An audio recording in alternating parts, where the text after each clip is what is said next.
我是个病秧子，却穿进了恐怖游戏里，跑几步就心悸，一打架就咳血。原以为活不过第一天，却成了4人小队的吉祥物。武力值爆表的哑巴小孩哥，胆小的厨子大叔，一有危险背起我就跑的眼盲酷姐，再加上病恹恹的我，这看上去像是个草台班子的队伍，却要去杀游戏里的终极大 BOSS。上一秒我还在医院天台吹风，眼前白光闪过，下一秒我就穿进了恐怖游戏里，身上还穿着病号服。游戏是4人组队合作模式，每人可抽取1张技能卡牌，玩家们只有一个主线任务，找到最终 BOSS 并将其杀死。以上是系统广播告知的信息。大厅里其余玩家很快组成了队伍，落单的4人分别是看上去只有13、14岁的小男孩，胡子拉碴袖口却格外干净的大叔，手握一根盲杖神情清冷的长发女人，还有一个身穿病号服面色苍白的我。我们的共同点看上去都很弱。其余队伍抽取技能卡牌后离开了大厅，临走前向我们投来的眼神里有怜悯，也有幸灾乐祸。剩下我们4人默认自动组队，轮流上前抽取卡牌，每张卡牌上会有一个图案代表所获技能。小男孩、大叔和长发女人依次抽到的是拳头、锅和眼镜。轮到我抽时，卡牌上却是数字2。还未等我们弄清这些图像代表的含义，系统广播再次催促我们出发。我们只好先离开，走出大厅，身后的大门自动关闭。出现在眼前的是一座破败的孤儿院，但未见到有人活动的痕迹，甚至没有任何声音，实在是太安静了。就算其他队伍比我们早出发，也不可能一点踪迹都没留下，仿佛从踏入孤儿院开始，就在抹去各支队伍的痕迹。天色骤暗，游戏里的时间流速比现实世界要快许多。简单自我介绍后，我们便散在房间的角落，试图弄清各自手中技能卡牌的含义。一番尝试操作，他们3人的卡牌技能纷纷显现。小孩哥派在抽中的拳头代表肉体强化，可提升战斗力。大叔老唐抽中的锅可以无火烹煮食物，甚至万物皆可煮。盲女殷千雪抽中的眼镜使其拥有双重视觉，第一视觉可视物，虽然只能看个轮廓，但对于原本眼盲的她，至少能提升行动速度。第二视觉可透视，她可以在这2种视觉中随意切换。至于我手里的卡牌却毫无反应。大叔安抚道：“南音，别想了，先吃饭。”说着，他拿着从房间抽屉里找到的一捆铅笔，洗净后全放进锅中。不一会儿，散发着食物香味的火腿肠就出锅了。派在看着眼前破盘中的食物，皱起了眉，没动。大叔没好气道：“小屁孩别挑3拣4的，有吃的就不错了。”我起身重新拿了个还算完整的盘子，放在水龙头下仔细冲了冲，放到派在桌前。这盘子洗干净了的。派在看了我一眼，从兜里拿出纸巾，将盘子擦了又擦，示意大叔将火腿肠放进这个盘中。大叔气笑了，却也照做。嘿，都到这破地方了，还这么讲究呢。派在充耳不闻，默默咀嚼口中的食物。我侧头去看殷千雪，她全程都很安静，似乎对这个小插曲毫无察觉。饭后我们两一组分配卧室，双双回房休息。半夜，诡异的事情便发生了。我被突然响起的广播吵醒，请孩子们立刻前往庭院，游戏时间到。紧接着，走廊传来一阵有规律的脚步声。隔壁床的殷千雪手拿盲杖坐在床前，看样子一直没睡。我打开个门缝往外瞧，走廊灯亮着，脚步声仍在，却空无一人。其中一个脚步声略微停滞，然后朝我走来，越来越近，直到一只手从后搭在我肩上。殷千雪戴上眼镜，不知何时走到了我身后。她盯着我前方，那靠近的脚步声也在此时停了下来。殷千雪手指在我背上写字，人。我立刻反应过来，她启动了卡牌技能，看见了我看不到的人。对面房间的派在和老唐也打开了门。老唐面色苍白地躲在派在身后，看样子被吓得不轻。反观小孩哥倒是一脸淡定，甚至有些嫌弃地看了眼抓着他衣袖的老唐。我们暂时都未轻举妄动，直到我面前的脚步声再次响起，往楼下方向去。殷千雪这才开口：“都走了，看轮廓都是小孩子。”可广播却还在继续，请孩子们立刻前往庭院，游戏时间到。老唐惊魂未定，不是都走了吗？这广播怎么还在喊？我看向派在，该不会是在叫你吧？小孩哥闻言抬脚就往楼下去，老唐着急低声：“喂，快回来！”见派在不搭理，老唐往房内一退，先说好，我可不去呀，肯定不能让派在一个小孩单独下去。殷千雪没说话，手拿盲杖跟在小孩哥身后。我想了想，对老唐道：“那你锁好房门，我和殷千雪跟着去看看。”老唐一听，脸色更加白了几分：“你们都去呀？那我也去吧，但我可不可以不走在最后？”行。老唐走在我和殷千雪中间，我压后。他偏头低声道：“你人还怪好的，愿意垫后。”我笑了一声没接话。其实倒也不是刻意让他，是我了解自己的身体情况，走不了太快。不过之前他还一副心大的模样宽慰我，怎么现在变得有些胆小？下楼到了庭院，一圈小孩围坐在一起，面无表情的派在也在其中。随着我们出现，围坐的孩子都扭头看了过来，异口同声道：“一起玩吧，一起玩吧。”他们的眼睛是2个空荡荡的血窟窿，冷不丁齐刷刷的都盯过来，还挺瘆人。我和老唐僵在原地，其中最矮的红衣女孩隐隐有要走过来的趋势。殷千雪提醒道：“按他们说的做。”我和殷千雪坐在派在的左右两侧，将其护在中间，老唐坐我旁边。游戏是最简单的丢手绢，欢快的儿歌响起，玩的却是风险转移。游戏前几轮无事发生，就当我们放松警惕时，那个红衣女孩发话了，这轮开始加入惩罚，输的人成为食物。其他小孩闻言，嘴角淌口水，盯着我们，发出意味不明的低吼声，仿佛我们已是盘中食。老唐既怕又怒，一群小屁孩，难不成还能跑过我们几个大人不成？红衣女孩拿着手绢站了起来，脸上挂着奇怪的笑，在儿歌声中慢慢走到了我和派在身后。我坐着，她站着，比我只高半个头。一股携带着尸臭的气息袭来，我听见她在我耳边笑着：“丢给你了，来抓我呀！”我转头拿起手绢，猛地起身，眼前一阵眩晕，顾不上许多，盯着女孩的方向追赶，没跑几步就开始心悸。红衣女孩却突然停了下来，站在几步之外，冷冷地说：“我会先吃你的眼睛。”殷千雪不知何时闪到我身前半蹲上来，我行动比脑子快，整个人趴到她背上，她背起我就往反方向跑，并朝另外2人吼道：“愣着干嘛？逃！”他们异变了。殷千雪开启特殊技能后，连带着移动速度也快了许多。老唐一边扯着派在跟上来，一边喊着：“姑奶奶，这都是些啥样啊？”我往后看，瞬间头皮发麻。只见先前还是人样的那群小孩，此刻浑身上下都长着大大小小的嘴巴，淌着口水还磨牙，咯吱咯吱的响，仿佛饿极了，争先恐后的朝我们追了过来。而那个红衣女孩模样没变，站在原地冲着我笑，眼睛位置的2个窟窿正慢慢往外渗血。整座孤儿院是方形围楼的样式，只有一个进出口。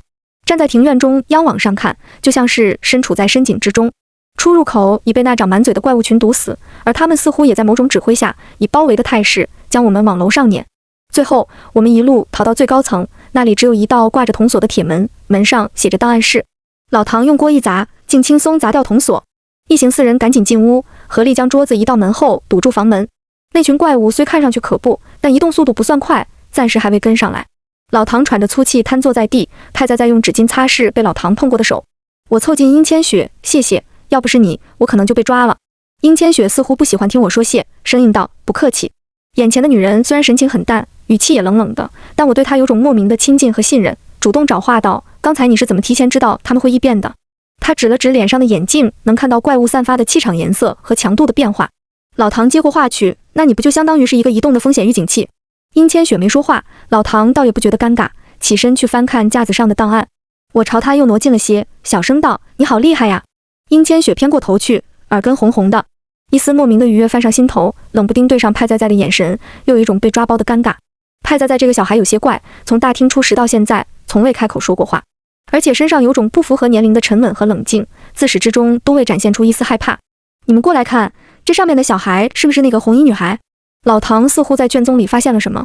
派在对此不感兴趣，我让殷千雪取下眼镜在原地休息，她脸色有些白，不知道是不是过度使用特殊技能的缘故。我走过去看老唐手中的资料，确实是那个红衣女孩。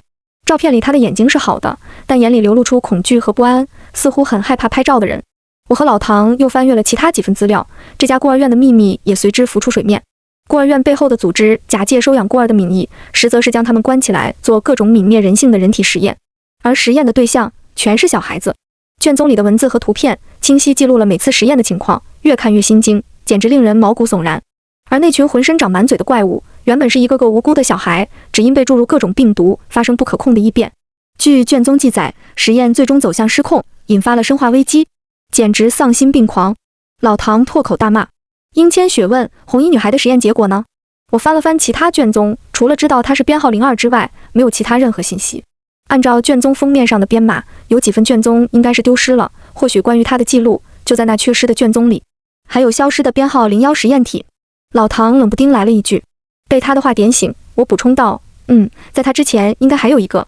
而且刚才其他小孩发生异变后，唯独那红衣女孩还是人形。也许在当年的实验中，红衣女孩是实验的成功体，或者是完成了某种进化，所以她现在能指挥他们，还未完全丧失人类意识。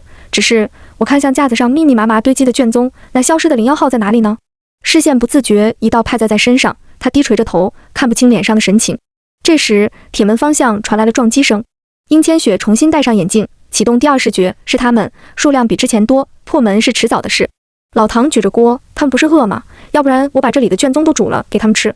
这显然是不现实的，就算他们肯吃，但数量太多了，只靠老唐拖延，恐怕扛不到最后。要想办法先控制住那个红衣女孩。我看向派在，你能使用特殊技能，从怪物堆里快速打出一条路吗？小孩哥拿出卡牌，点了点头。殷千雪懂我所想，一会儿门被撞开后，派在前方攻击，给我们争取一条路。我紧跟其后，探测红衣女孩的方位。老唐，这次你得走在最后。老唐啊了一声，很是无措。殷千雪解释道，你用锅多煮些食物，扔给他们，应该多少也能阻止他们追上来的速度。我也安抚老唐，我和你走在最后一起扔。殷千雪却一把握住我手腕，不行，你和我一起，我背你走。他像是知道我心中的愧疚，劝慰道，你身体弱，我背你走，队伍的行动速度反而更快一些。我知道他说的在理，愈发气闷，为何只有自己的卡牌技能发挥不出？另外两人对此无异议，但一切准备就绪。殷千雪背起我，紧盯着铁门。派在早已召唤特殊技能，整个人散发着淡淡的金光。老唐端着一锅食物在后，怀里还兜着几份卷宗，用他的话说，还能边跑边煮。铁门在怪物持续不断的撞击下早已变形，就等他们冲进来，我们杀出去。就是现在。殷千雪话音一落，铁门被撞开，派在第一时间冲了上去。怪物们被打得措手不及，痛苦的嘶吼声不断。武力值爆表的小孩哥杀红了眼，殷千雪口中不断提醒前行方位，两人配合默契，很快杀出一条路。老唐紧跟在后扔食物，被狠揍了一顿，又被投喂的怪物一时懵在了原地，没有上前。在殷千雪的指引下，我们下到了第7层。红衣女孩早已等在那里。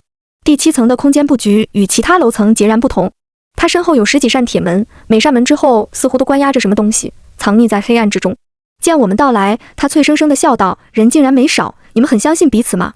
这句话让人听得一头雾水，紧接着她语气突变，你们一个瞎子，一个哑巴，还有一个病秧子，倒是出乎意料的难杀呀。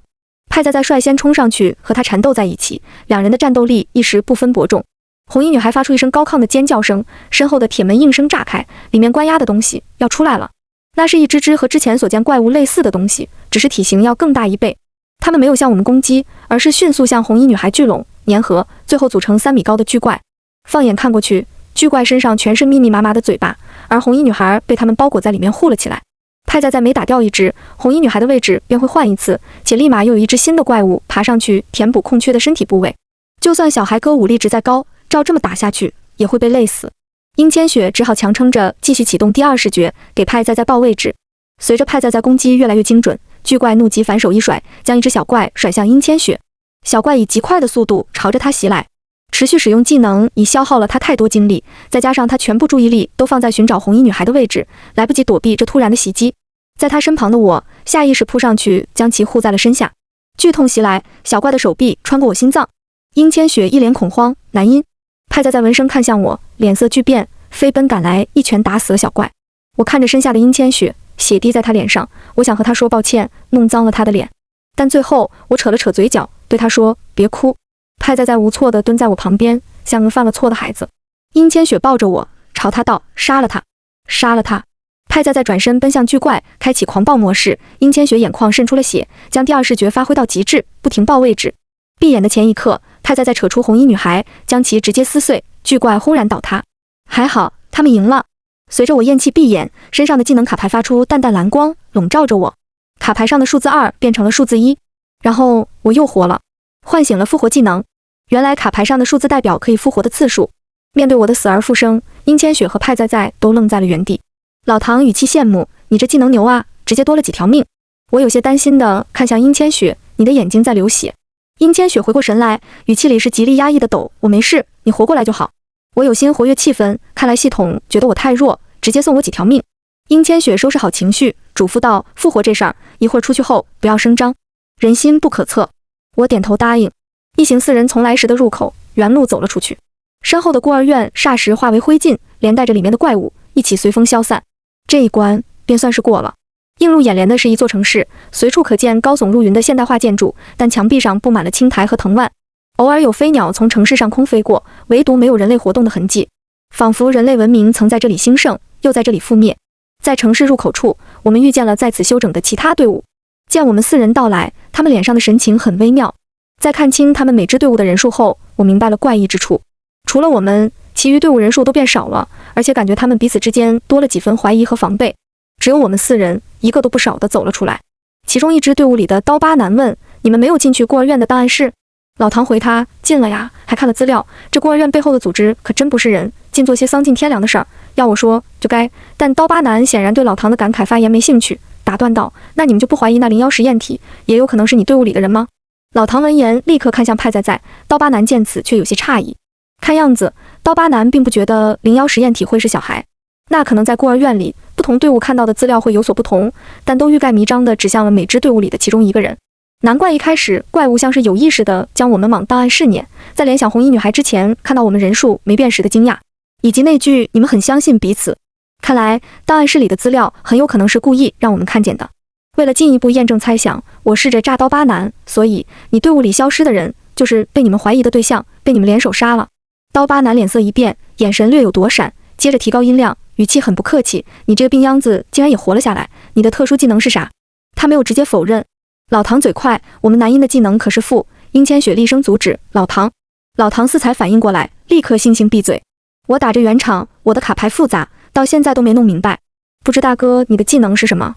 刀疤男脸色很臭，冷哼一声：“凭什么要告诉你？”老唐不满，就要上前理论：“嘿，你这人怎么这样？”我忙拉住老唐，有些饿了，煮点东西吃吧。食物散发的香味引得其他队伍里的人频频向我们看过来。我端起食物，朝看上去还算面善的队伍走去，分享食物的同时顺带套话。可能是我看上去就很弱，再加上饥饿状态下得到美食的抚慰，其中有人放下了戒备，向我讲出了他们在孤儿院的遭遇。总结来看，每支队伍进的是同一家孤儿院，但在踏入之后却被分到了不同空间，可以简单理解为平行时空。核心背景没变，但里面遇到的是和怪物会有细微的差别。他们也被叫去玩了游戏，但不是玩丢手绢，同样被怪物撵去了档案室，发现了孤儿院做人体实验的秘密，但资料内容却又有细微的差别。有的队伍看到的实验对象是成年女性，有的看到的是成年男子。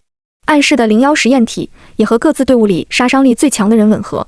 有的队伍没受挑拨，但队友因怪物袭击殒命，而有的队伍直接在档案室就内讧起来，一言不合自相残杀。但在过关后的系统提示里有这么一句话 ：BOSS 拥有伪装技能，所以 BOSS 依旧可能隐藏在存活的队伍之中。但奇怪的是，我们小队从孤儿院出来时，系统并未给任何提示。我将收集到的信息回来告诉了我们小队的人。老唐率先激动表示：“可不是我呀，我就是个厨子。”派在说不了话，眼睛却直勾勾地盯着我。殷千雪没什么情绪，别自乱阵脚，一会儿跟着他们先进城。我点头，但心中已有猜测。各支队伍休整得差不多，便陆续往城里走。在城中搜索一番，竟无事发生。夜晚再次降临，各支队伍相隔一定的距离，但又能彼此看见，各自休息。第二天一早，我们是被其他人的惊呼声吵醒的。只见空中漂浮着五彩斑斓、形状酷似水母的物种，梦幻又诡异。就当大家沉浸在眼前这神奇的场景时，地面突然传来震动，紧接着建筑开始缓缓翻转，整座城市像是要被折叠起来。殷千雪在这时却突遭变故，她脚下的地面突然裂开，整个人开始往下掉。我转身飞扑，在最后一刻拉住了她的手，这次我抓住你了。为什么我要说这次？但来不及细想，赶紧叫派再过来帮忙，两人合力将殷千雪拉了上来。其他反应慢的人直接掉进地面裂开的大坑里。我们只能眼睁睁看着开裂的地面又合上，看着他们被大地吃掉。城市停止了翻转，我们在废墟中呼喊：“还有人活着吗？”一遍又一遍，但回应我们的只有自己的回声。存活的队伍只剩我、殷千雪、派在，还有在此刻又突然出现的老唐。他一边拍着胸口，一边朝我们走近：“吓死我了！你们没事吧？”我们三人默契地往后退了一步。老唐失笑道：“你们这是干嘛？”“我是老唐啊。”“你刚才去哪儿了？”我发问。“去找东西做饭呀，谁知道突然地面裂开，我差点掉下去。”殷千雪冷笑一声：“那可真是太巧了，每次危险关头你都隐身。”老唐有些生气：“不是，你这话什么意思？你在怀疑我？我不再和他打哑谜，你打算装到什么时候？”老唐一愣，随后笑了起来，身上的气质与之前的胆小截然不同，不再伪装。“你们是什么时候发现的？”我一开始其实并未怀疑他就是游戏里的大 boss。真正让我起疑的是，孤儿院里红衣女孩说我、殷千雪和派在三人很难杀，但唯独没提在场的另外一个人老唐。再联想到这一路上老唐行为的古怪之处，便很容易串联起来。首先，孤儿院当晚，老唐性格突变，想必就是在那时人就已经被替换了。为避免引起怀疑，所以他故意装作胆小懦弱的模样，降低存在感。然后在档案室里，是他第一个发现了红衣女孩的资料，我们才会去翻看卷宗。也是在他的提醒下，我们怀疑还有01号实验体。由于资料上显示的实验对象都是小孩，一系列的暗示让我们很容易联想到说不了话、性格孤僻，同时武力值最强的派在身上。等从档案室逃出来，红衣女孩说的那番话刻意不提老唐，反倒有些欲盖弥彰，怪物也从未攻击过他。再加上面对刀疤男的疑问，他刻意看向派在的视线，以及嘴快差点说漏嘴我技能的不小心，都让他变得可疑起来。老唐鼓起了掌，虽然你是个病秧子，但脑子倒是很聪明。他的脸从中裂开，露出了里面跳动的肉球，肉球上还有一张嘴。联想到之前看到的怪物，你就是01号实验体。他猖狂大笑，我不仅是第一个实验体，我还是孤儿院背后人体实验的开创者。既然你被迫承受了实验的残酷，为何还要将同样的痛苦施加给那些无辜的孩子？肉球上的嘴一张一合，谁说我是被迫的？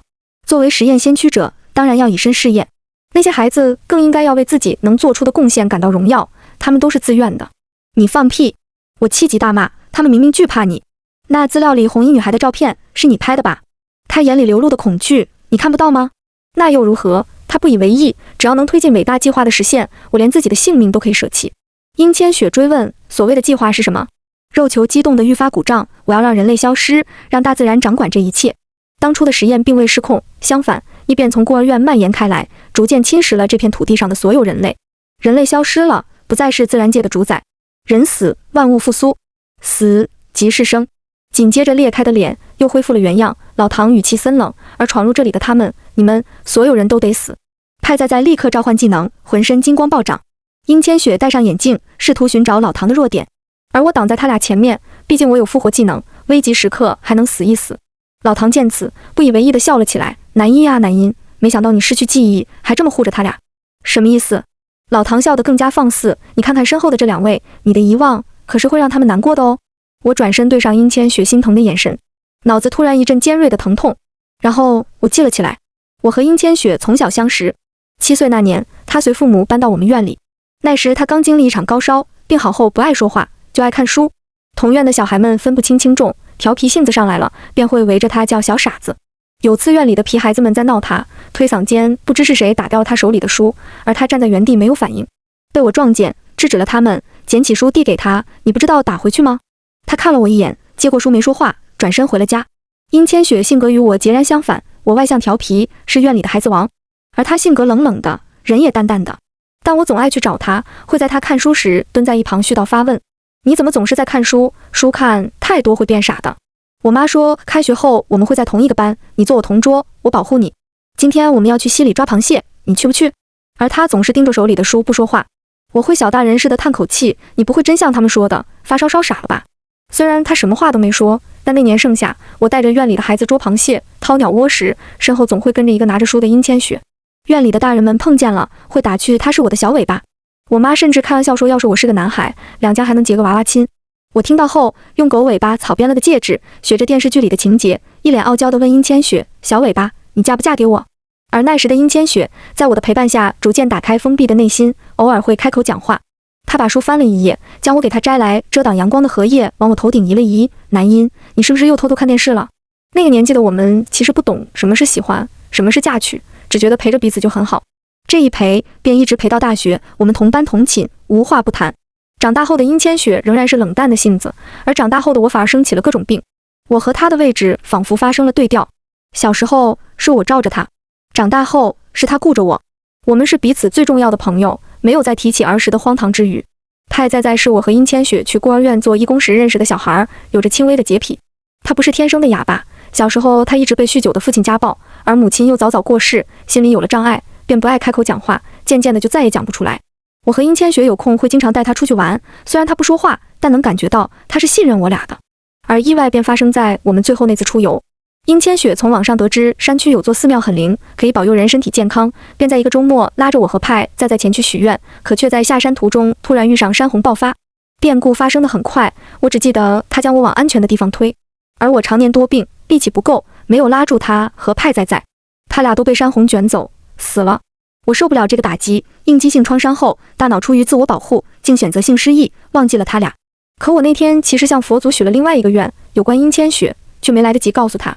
记起这一切的我，泣不成声。所以我会给派再换干净的餐盘，因为我知道他有点洁癖。会在刚才拉住往下掉的殷千雪时，脱口而出那句这次我抓住你了。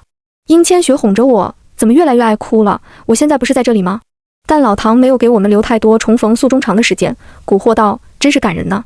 要不然我把你们都感染一遍，一起留在这里。南音，你说好不好？”殷千雪捧起我的脸，很认真地说：“南音，你要从这个游戏里活着出去。那你和派在在也会跟我一起出去吗？”他没有回答，直接朝派在在喊话，动手杀了他。派在在应声而出，这一次连殷千雪也跟了上去，2对1。肉球本体是老唐的命门所在，所以在打斗时他一直护着自己的脸。可殷千雪他们根本近不了他的身，反倒被他一边伸长的触手狠狠摔到地上。就在他准备下杀手时，我喊住了他：“老唐，我觉得你说的对，感染我吧，我想留在这里。”殷千雪慌张大喊：“南音，不要！”派在试图再次站起来反击，却被老唐的触手直接压住，不能动弹。我安抚着朝老唐走近，我本来在医院的天台就想求死，所以才会意外来到这个游戏。既然游戏能让我和他俩永远在一起，那我没有理由不同意。先感染我，他俩很在意我，见我感染，自然也会留在这里。而且我是病秧子，没有任何攻击的技能，你也知道的，不会对你构成威胁。我的理由合乎情理，他放松了警惕，容许我靠近，脸部再次裂开，露出了里面的肉球本体。肉球上伸出来一根长长的触须，要从我的鼻腔钻进去。我直接用手捏住肉球，它发出痛苦的嘶吼声，触手从派在身上撤回，狠力穿透我身体。派在失去禁锢，直接放大招，给了他最后一击。老唐忘记了，我还有一次复活机会，还得感谢他说的那句死即是生。卡牌上的数字变成了0。系统广播响起：恭喜玩家南音，游戏闯关成功，通向现实世界的大门已开启。我牵着殷千雪和派在就要往那凭空出现的大门走，但他们却站在原地不动。我不敢回头，紧紧抓着他俩的手，开口却带着哭腔：闯关成功了，和我一起走啊！殷千雪从后面轻轻抱住我：南音，我和派在已经死了。系统念在我和派在对你的不舍，让我们也进了游戏，以示侥幸。但人死不能复生。我几近崩溃，那我也不出去。他轻叹一口气，走到我身前。我看着他的眼睛，哭得更厉害了。你的眼睛又是怎么回事？明明以前眼睛都是好好的。他轻描淡写地说，被山洪卷走时，水里的沙粒刮到了眼睛，不疼。骗人！殷千雪笑得宠溺，没骗你，不疼。你好好活着，我就不疼。可我很想你。我抓着他的衣角，好怕他会消失。他拍着我的背，哄道：我也很想你，但不要着急，终有一天我们会再见面。我们是最好的朋友，你要带着我和派在的那份爱意，好好活下去。朋友，我突然想起那年在佛祖前许的愿，殷千雪，我有个秘密想告诉你。他轻轻捂住我的嘴，我知道你的秘密，我们的秘密一样。真的吗？内心泛起狂喜。他笑着肯定点头，真的。我一个人走过那道门，眼前白光闪过，我站在医院的天台。这一次我没有再想跳下去，因为有人说终有一天我们会再见面。我要好好活着，